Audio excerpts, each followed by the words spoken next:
So I'm just going to say this before we get these going, Calvin. These were some of the hardest rankings we've had to do this year.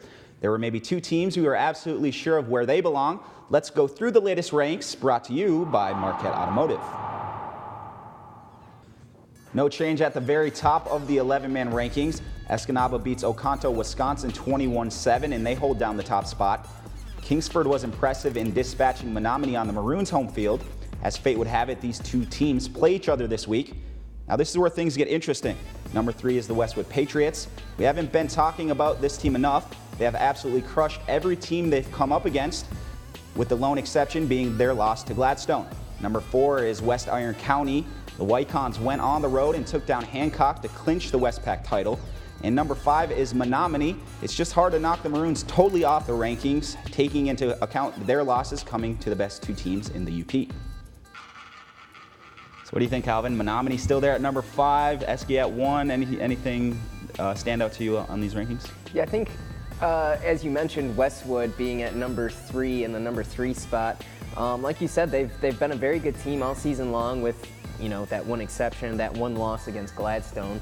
But I did notice, where are the Gladstone Braves?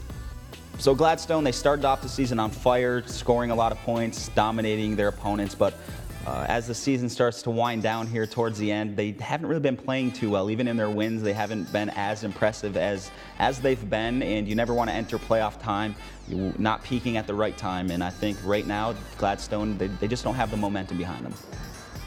I also want to give a special shout out to the Norway Knights football team. Still sitting 7-1, but they're just sitting just outside of these rankings. Yeah, the Knights, they are 7-1. They've won games, obviously only losing that one time, but just their wins haven't been that impressive. They haven't, scored a lot. That the point margin hasn't been there. So, they're just not at the top 5 right now. This is probably the hardest set of rankings I think we've had to do all year. This went back and forth, but we settled on Stevenson as the number 1 team. The Eagles, they're back on top after a 72-6 rout of Carney-Nadeau. Coming in at number 2 is North Central. The Jets just scored the most impressive win of the season. They went to Rapid River and beat the number 1 ranked Rockets 36-0. Rapid River, they're going to fall from 3 after that loss. Number 4 is Forest Park. The Trojans, they're rolling right now and are going to be dangerous in the playoffs. And coming in at the 5 spot is Ontonagon. The Gladiators just lost a tough one to Forest Park. All right, so Stevenson, they're back at the number 1 spot. You got North Central jumping up to number 2 after that impressive win. They not only beat Rapid River, but they shut them out 36-0, so that was really impressive. All in all, I think these rankings are pretty good. What do you think? Yeah, I think the biggest jump, obviously, the one that stands out the most has to be the North Central Jets. I mean, what a turnaround season it's been for them. They started a little slow, and they've built their momentum up and have actually caught up, and look where they are at now. So. Right.